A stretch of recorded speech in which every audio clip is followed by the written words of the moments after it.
This is Jeb Blunt, and it's Money Monday on the Sales Gravy Podcast. Say, make money, money, make money, money, money. Make money, money, make money, money, money. Money makes the world go round. I'm the talk around town. Remy gave me the sound. I need that Skrilla on the Rilla. All right, welcome back to the Sales Gravy Podcast. I'm Jeb Blunt, author of Fanatical Prospecting, Sales EQ, and you got to go get my brand new book, The LinkedIn Edge. It is on pre-order right now at Amazon, Barnes & Noble, and wherever books are sold. You're going to love it. The book is fantastic. I turned it in last night to our publisher. It'll be out in September, but to be the first person to get it, go pre-order it right now.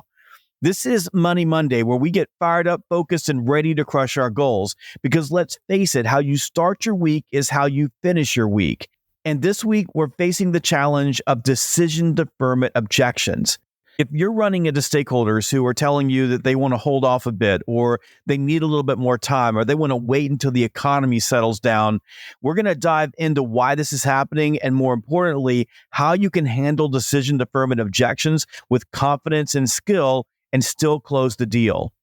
Just look around you. The market is swinging like a pendulum on steroids, and it's making everybody skittish. You got tariffs, trade wars, and a spike in economic uncertainty.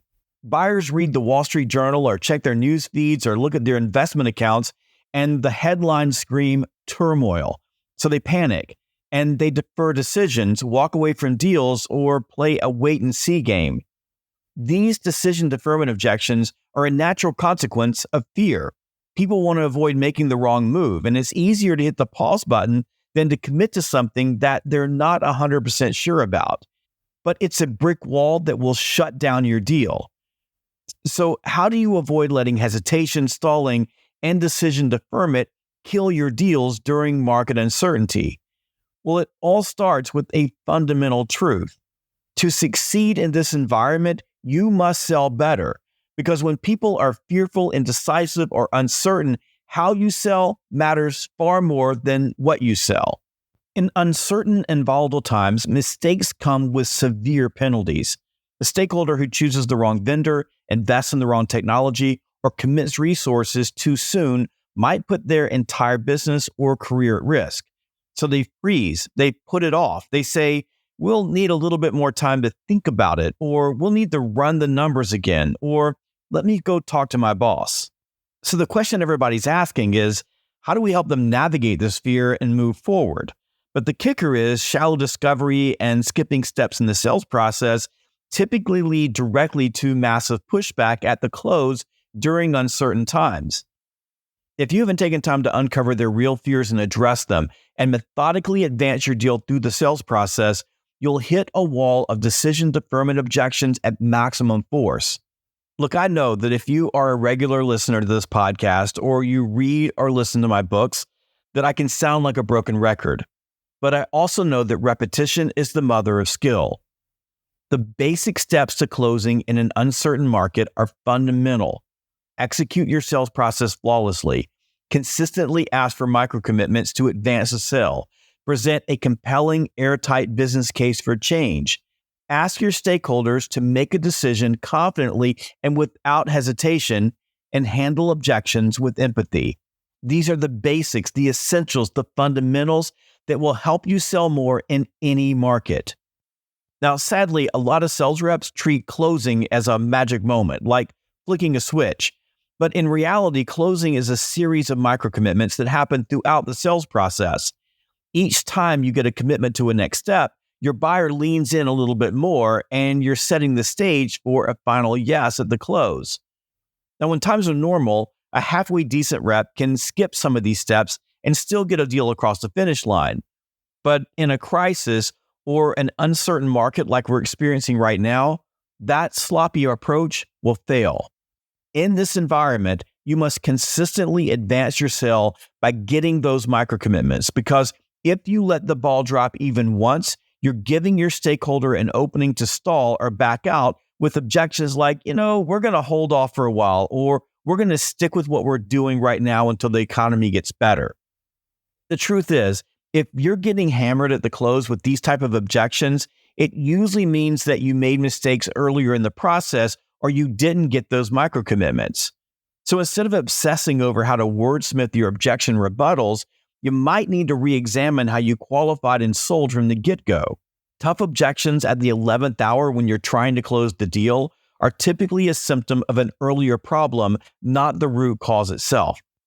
And this brings us to one of the most important sales tactics that you'll need to deploy in uncertain times like these.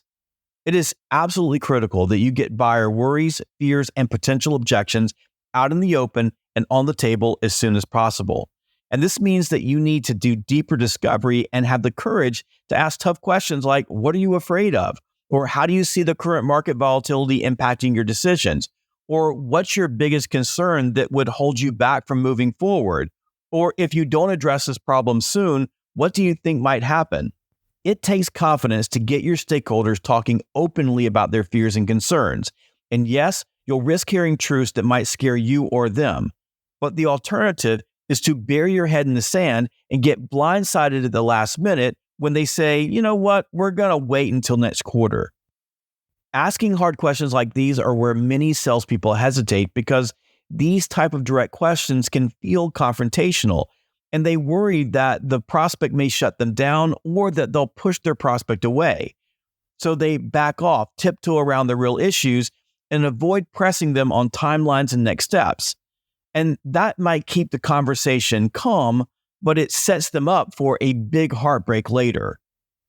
The biggest agony in sales is pouring time, energy, and emotion into a deal only to lose it at the finish line when the stakeholder reveals an objection that had you known about it weeks ago, you could have handled. This is why you must push through your own discomfort and bring hidden fears to the surface early. It's infinitely less painful to deal with them up front than to discover them at the worst possible moment. There's this quote I love from philosopher Julian Baggini. He says, if you believe you're right, then you should believe that you can make the case that you're right. This requires you to deal with serious objections properly. I can't think of a better way to explain exactly what it takes to handle decision deferment objections when buyers say things like, we're going to hold off for a month and see what happens with the economy, or we'd like to run this by the entire team before we commit, or we're just not ready to make a long-term commitment right now. If you truly believe that your solution is what your prospect needs, then it's your duty to address their fears and hesitations head on and show them why moving forward makes sense, even in choppy waters. Start with empathy. This isn't about agreeing with their reasons, but acknowledging them as a human. It's saying, I get where you're coming from, and it's smart to be cautious. That's it. We're not discounting their worry or jumping into a debate. We're just letting them know that we understand and we're listening. They're bracing for you to argue or push them, but by empathizing with them, you lower their guard and show them that you're on their side. And it also buys you a moment to compose yourself and think strategically before you respond. Then you want to make sure that there aren't other hidden objections below the surface. So gently probe with something like, aside from needing more time, what else is worrying you about moving forward? The last thing you want is to handle one objection and then be blindsided by another objection. And never assume that you know exactly what they mean. Always take a moment to clarify their words and objection. When they say something like, we need to run the numbers, maybe they really do need to do a cost breakdown, or maybe they doubt the ROI, or maybe they're afraid and stalling. So clarify with open-ended questions like, when you say you need to review the math, how do you mean? These clarifying questions will unearth the real meaning behind their words, which makes it easier for you to handle the objection. And once you have clarity on what's really holding them back, all you need to do is minimize their fear by reconnecting them to their desired outcomes. Remind them of the pains they wanted to solve, the benefits they hope to gain, and how your solution addresses that. Show them the math if you need. Get out your calculator, demonstrate the ROI, and paint the brighter future. By focusing them on what they stand to gain and the cost of doing nothing, you shrink the size of their fear while maximizing the benefit of moving forward. And finally, you need to ask for the sale again because your buyer won't do the job for you. The key here is asking with relaxed, assertive confidence because your confidence gives them the confidence to push past their fears and make the right decision. I'm going to share my final words with you in just a moment, but first I want you to take a note. We are in for a rough ride. I don't know how long this market volatility and uncertainty is going to last, but while it does, selling is going to get harder. And this is exactly why I wrote my book, Selling in a Crisis. It is there to be a companion, a guide, and a handbook to help you navigate these rough waters and sell more. You can get Selling in a Crisis in hardcover, ebook, and audiobook on Amazon, Barnes & Noble, Audible, and Spotify. It will help you, so go get it now. Look, times are unstable. Buyers are jumpy. They'd rather punt than make a risky call. But you are a sales professional, and that means that you have to stand in the gap, helping them navigate doubt and find a solution that actually benefits them right now. Don't shy away from, we need more time, or we're going to hold off. Expect it, be ready for it, and face it head on. The markets may wobble, but you should not. So lean into better discovery, surface hidden fears, and confidently ask for the sale. And when you get hit by decision deferment objections, now you know exactly what to do. And remember, when it's time to go home, always make one more call, because that extra call is where breakthroughs happen, especially when everyone else is scared and is sitting on their hands. This is Jeb Blunt, and I'll see you next time on the Sales Gravy Podcast. Survival of the fittest, you can sink or swim. I've been broke, I ain't never going back again. I need some C-notes, some cheddar, and a stack of ends. I need a bowl of dough, I don't need no Facebook friends. I need a pack of them snaps, a handful of Fetty Wops, and rubber band on my greenbacks. Look, dawg, don't be playing with my paper. I need every red cent, that's why I brought my little scraper.